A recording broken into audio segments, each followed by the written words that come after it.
Olá, finalmente vamos finalizar o capítulo 2 do livro Autodescobrimento, uma busca interior psicografado por Divaldo Pereira Franco, ditado pelo espírito Joana de Ângeles. Nós já o capítulo 2 é sobre equipamentos existenciais e já falamos sobre o pensamento, sobre conflitos e doenças, distonias e suas consequências. E agora nós vamos falar sobre o ser emocional. Então, o que vem a ser o ser emocional? Então, de acordo com a nossa estrutura evolutiva, nós somos seres essencialmente emocionais. Nós estamos saindo da fase primária, passando do instinto pela fase de conscientização, ou seja, nós vamos transitando do primitivismo para a sensação, para a razão e a emoção. Então, mesmo quando nós desenvolvemos melhor a nossa inteligência, que é a nossa parte da razão, né? E passamos a compreender melhor as coisas referente à vida, ainda assim nós não temos o controle das nossas emoções da forma que gostaríamos, porque a emoção bem direcionada, ela nos traz equilíbrio e forças para realizações importantes. O comando dessas emoções, quando elas são bem direcionadas, elas podem nos elevar, né? Deixar bem equilibrados. E também, quando elas são mal direcionadas, elas podem nos derrubar, nos levando à infelicidade. A emoção, ela tem um papel muito importante na nossa vida. Basicamente, como somos seres emocionais, ela realmente é muito importante. Então, ela direciona, ela é a base dos nossos relacionamentos, porque colabora com a expressão da nossa afetividade e na boa convivência. Mas para isso é necessário que cada um de nós, né, realize uma avaliação a respeito da própria emotividade, para poder identificar como que está o nosso emocional. Se a nossa emoção ela está embotada, se ela está exaltada, se a emoção está indiferente, apaixonada ou sob estímulos enobrecedores. Então, nós vamos pensar cada parte, né? Quando a emoção ela está embotada, a pessoa não registra muito bem as manifestações da afetividade. Ela se torna apática e não se importa muito com o que está acontecendo à volta. Ela busca apenas as sensações mais grosseiras e se dá por satisfeita. Ela basicamente está no primário mesmo, é receber o prazer imediato e pronto. Se a pessoa está com a emoção exaltada, o comportamento ela fica alterado, porque distorce o significado das manifestações de carinho, abalando o entendimento. A gente não compreende muito bem o que está se passando, então acabamos deturpando as informações, as manifestações de carinho, porque a nossa base não tá, ela está exaltada, é sempre para mais, e pode ser por positivo, pode ser por negativo, e na maioria das vezes não tem nada a ver com o que está acontecendo na realidade. E quando a pessoa é indiferente, ela desconsidera a forma de expressão, então é assim, ela fica, tanto faz, ela tá tão desiludida que para ela tanto faz, ela acaba definhando por conta de tanta frustração diante das coisas, dos prazeres que não foram saciados, não foram desfrutados. Então ela vai levando a vida assim, tanto faz, não se importa muito com o que está acontecendo. Quando a pessoa se mostra assim apaixonada, ela se manifesta a um passo da loucura, porque está muito lá em cima, né? Porque ela ainda mantém o registro, né, do que resta dos instintos fisiológicos e deixa que prevaleça mais os desejos, onde o prazer é o bem supremo da vida, em egocentrismo. Então, somente quando a pessoa ela é estimulada por objetivos dignos, elevados, ela estabelece padrões de níveis de autorrealização e integração dos mecanismos da vida. E para alcançarmos melhor o entendimento da nossa consciência, é necessário refletir, primeiro, né? Como reagimos diante de nós mesmos. É necessário fazer essa reflexão. Como a gente se percebe, né? Como percebemos a nossa emoção. Então, precisamos analisar como reagimos emocionalmente diante dos desafios da vida. Que tipo de emoções observamos em nós que faz alguma alteração. Se a gente observa raiva, ciúme, mágoa, revide, inveja, ódio, é necessário que a gente faça essa identificação. Sempre que tem algum acontecimento, a gente identifique qual o sentimento que está por trás da nossa reação. Se sentimos isso, é porque ainda estamos presos ao primitivismo moral lá de trás, né? E atrelados a complexos de inferioridade e superioridade. Então a gente ou se acha acima do outro ou se acha inferior ao outro e perturbados, uma perturbaçãozinha assim de conflito, de culpa. Então, para nos libertarmos desse carrasco do eu superior, é necessário aprender a identificar a emoção e analisar melhor o porquê de estarmos sentindo ou trazendo essa emoção em nós, para que a gente possa traçar a rota do equilíbrio. Precisamos nos equilibrar. Então, em relação como reagimos diante de nós mesmos, precisamos sempre sair dos extremos e buscar o caminho do meio, que é o equilíbrio. Segundo, que precisamos refletir, como nos comportamos em referência ao outro. Então, vamos refletir de que forma habitualmente reagimos diante de situações inesperadas, sabe? O improviso. Como que se a gente aguenta o improviso ou tem que ser tudo certinho, regradinho.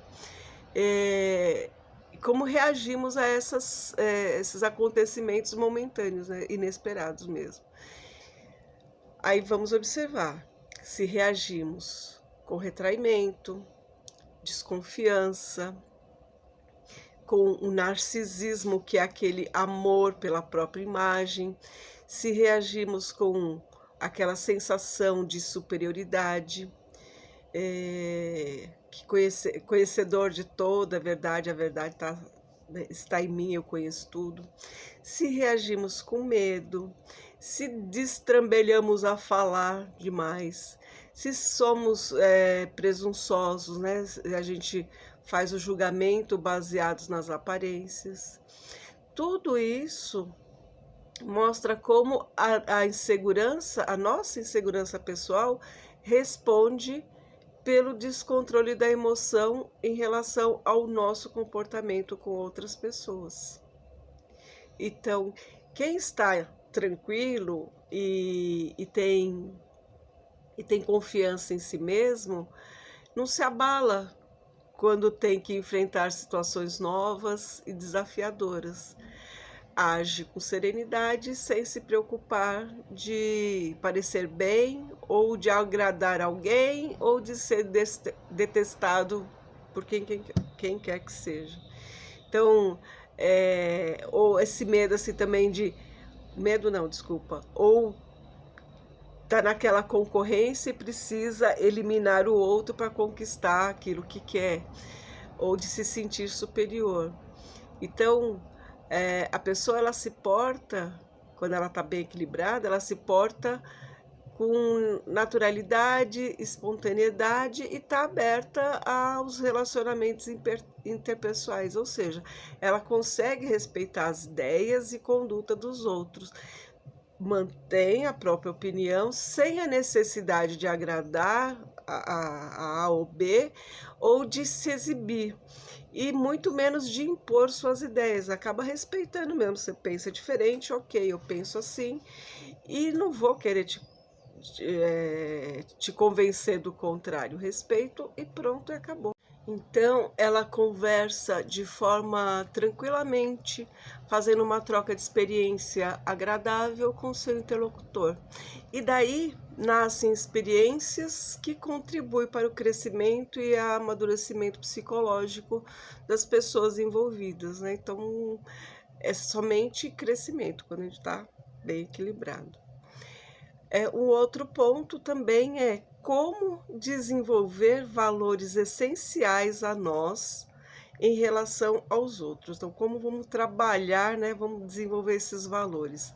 É importante que a gente tenha consciência de doar, que a gente saiba doar sem cobranças, sem esperar nada em troca e muito menos sem ressentimentos.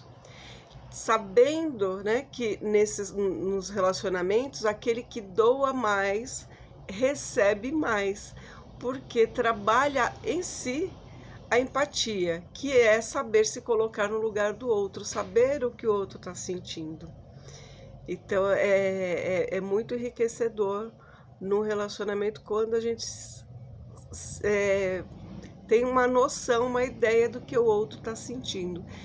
E isso enriquece a convivência. E vamos avançando assim no equilíbrio emocional, porque a gente consegue perceber a beleza da vida e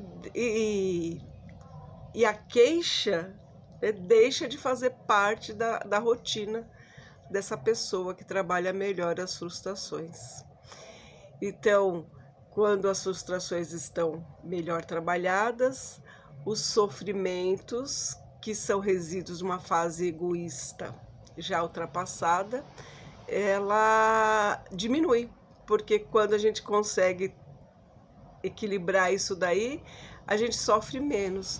Então, a gente vive as qualidades do momento presente sem ficar pensando no passado lá, dos sofrimentos. A gente vive o presente. A nossa questão maior é que na maioria das vezes estamos ou presos no passado ou nos direcionando para o futuro sem vivenciar o momento presente. Nós precisamos, principalmente para fazer mudanças, estarmos presentes para poder perceber o que está acontecendo à nossa volta e principalmente perceber como está a nossa emoção no momento presente. Então, o sofrimento de ontem não vem atrapalhar e nem a ansiedade da manhã vem incomodar. Cada um de nós somos um mistério a ser desvendado por nós mesmos. A gente, infelizmente, ainda não se conhece. E quando iniciamos esse programa de autoconhecimento, precisamos dar atenção à afetividade, descobrir o que passa em nosso interior, conversar francamente e com leveza conosco mesmo, sem cobrança, sem culpa, apenas com responsabilidade e percebendo o que nós fizemos e o que estamos fazendo. temos que saber, né, que nem sempre todas as pessoas vão nos entender, vão nos compreender e permutar, né, as nossas emoções, fazer essa troca de emoções, porque ela não consegue compreender. E muitas vezes, infelizmente, existem pessoas que ficam muito felizes quando percebem que temos dificuldade, que ainda não temos uma confiança plena, e acaba vulgarizando esse nosso sentimento, essa nossa emoção, e espalhando aos ventos, né? Dizendo para outras pessoas, a gente chama de fofoca, aquilo que confiamos a ela, provocando desentendimentos desnecessários na vida dela e na vida de quem confiou nela, né? Então, nem por isso, por não podermos confiar em todas as pessoas, nós devemos sufocar nossas emoções com medo dos relacionamentos, nos isolando das pessoas. Precisamos aprender a trabalhar, sim, que existem pessoas e pessoas. E a gente precisa aprender a avaliar, né, e dar um voto de confiança aos poucos, dosando, até a gente adquirir uma confiança plena mesmo. Porque quando a gente fica com medo, porque sofreu o golpe desse desrespeito, acaba, às vezes, se afastando do meio social por se sentir perseguido, incompreendido. Muitas vezes entra em crise paranoide, acho que ninguém gosta, está todo mundo perseguindo, está todo mundo falando mal, então a pessoa está numa crise. E aí deixa de se realizar emocionalmente fazendo troca com outras pessoas, né? As situações em si, elas não são responsáveis pelo bom ou mau humor de alguém, mas o modo como enfrentamos, olhamos essa situação é que vai determinar o bom humor ou o mau humor, porque uma situação para uma pessoa reage de uma forma tranquila, para outra é desesperador. Então é indispensável para nós, né, para o espírito que se aperfeiçoa, que somos nós, enfrentando passo a passo no processo evolutivo, trabalhando esse campo emocional. Então, cabe a nós, seres essencialmente emocionais, direcionarmos melhor essa energia para a autossuperação, sabendo de antemão que ninguém pode se desenvolver sem experienciar o grande potencial da emoção. Então, o capítulo 2 fica por aqui, nos alertando sobre o quanto é importante trabalharmos a emoção. Mesmo que a gente acredite a princípio que eu sei, né, trabalhar a emoção, para poder trabalhar essa emoção é necessário ter inteligência e desenvolver agora a inteligência emocional para utilizarmos melhor o nosso emocional e sermos mais felizes na vida. Então, beijo no coração, se gostou, dá um like, compartilhe, comente. Eu espero em breve voltar com o capítulo 3, Consciência e Vida, onde vamos mergulhar na incursão da consciência, consciência responsável, consciência e sofrimento, e fazermos também o exame do sofrimento. Beijo no coração e até a próxima, se Deus quiser.